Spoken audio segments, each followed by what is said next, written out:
জামাই হ্যাঁ ঘর জামাই কি ঘর জামাই হ্যাঁ জামাই ঘর জামাই হ্যাঁ ঘর জামাই কেড়ে জামাই রে কয়দিন পরে বুঝবি ঘাস কাটা আর আমি না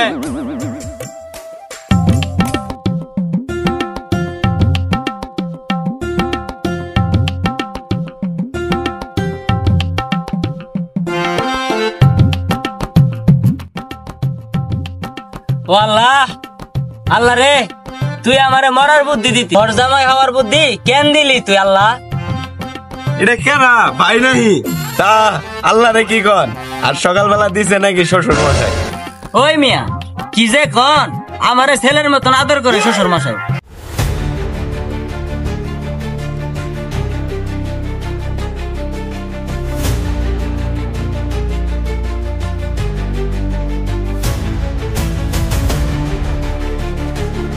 চাচা ওই যে দেখেন আপনার ফোনটা দেয় মনে কি করতেছে দেখেন এই বান্দিরপুর তুই বসে বসে গল্প করতেছ কাম কাজ নাই কাপড় যে ধুইলি পায়জামা ছায়া কেরা ধরবো তোর বাপ নাকি বেটা যে আব্বা আমি দেবো আইতাছি আব্বা আর হুন কাপড় ধোয়া শেষ হইলে গরুর ঘাস কাটবি আর ছায়া হইতাছে গরুটা ধোয়াবি আমার মতো এত সুখী ভাই তো কারো জীবন আরে বদমাস আমার দুর্নাম কর তুই কি সুখী না দেখ ঘর জামাই খাইতাছে তাও বলে সুখী না ঘর জামাই না ছাই ঘরের চামচা ফিস ফিস করে কি কস শালা আমার চাচার টাকা আমার চাচারে গেল না আব্বা এটা তো গান আমি তো কত সুখে আছি ঘর জামাই তাই না আব্বা ও এটা গান দেখছেন চাচা শ্বশুরের সামনে গান করে চাচা ধরেন থাক কেটে কেন দেই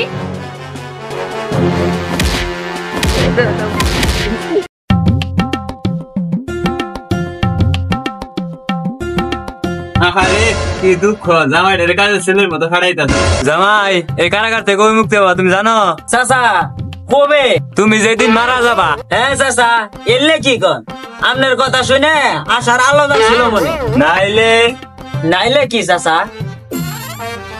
নাইলে তোমার শ্বশুর মারা গেলে যাই বাঁচাইলেন কি জামাই আর ওই মিয়া তুমি আমার জামাইয়ের উন্তি কি করো না আব্বা ওই জি গাইলো সুখ কেমন ওনার ছেলেরে ঘর জামাই রাখবো তো তাই না চাচা বাবা তা তুমি কি কইলা আমি তো কইলাম অনেক সুখ ছেলের মতন আদর করে আমারে তো কোনো কামই করবে দেয় না আমি মাঝে মাঝে জোর করে কাম করি ও আচ্ছা আয়া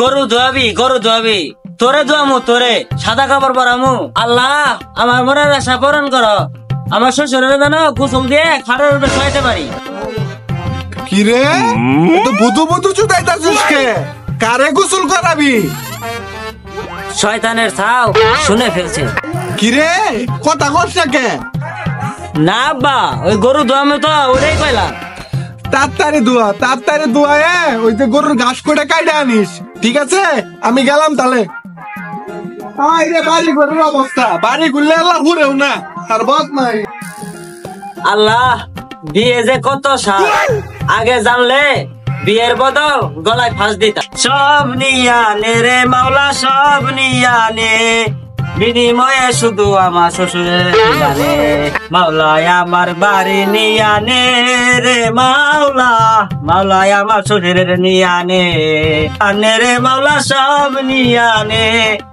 শুধু তোর কাছে আমার শ্বশুরের তুই লানে ফিরে জামাই বিকশ তুই আমাদের উঠাই নিয়ে দোয়া করতেছ আল্লাহ জনি বদনাম করি তনি আর যাইলা হাজির না বা এটা তো গান আরে বদমাইশ গান এটা কোন খাতাইলে আছে এটা আমার দেখাবি তুই আব্বা এটা তো ইউটিউবে আছে তাই না ইউটিউব আমি বুঝি না তুই আমার নামে খালি দুর্নাম করস তাই না তোরে খালি দোকানো মানুষ না এ বেচা কিনে নাই নিজের হরি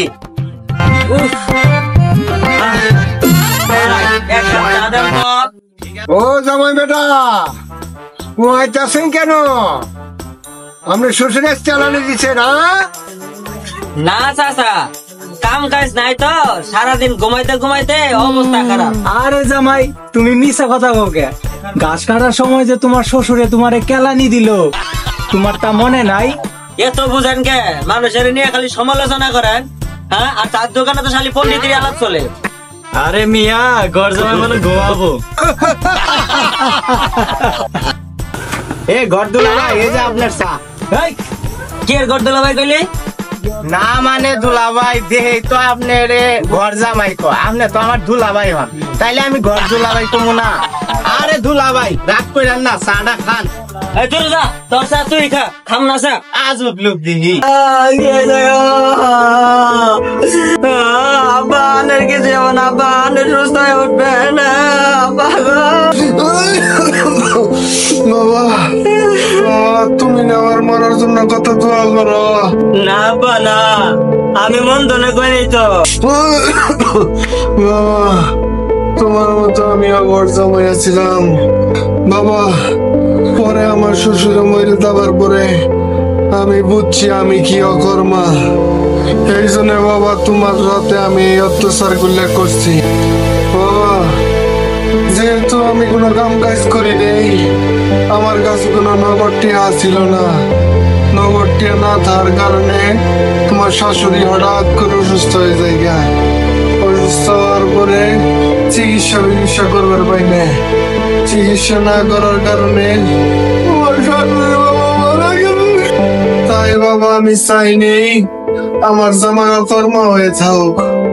এই জন্য মাঝে মাঝে তোমার কাজকর্ম করার জন্য বিভিন্ন রকমের মানসিক ভাবে টর্চার করছি। তুমি বাবা মনে কষ্ট নিয়েও নাই তো?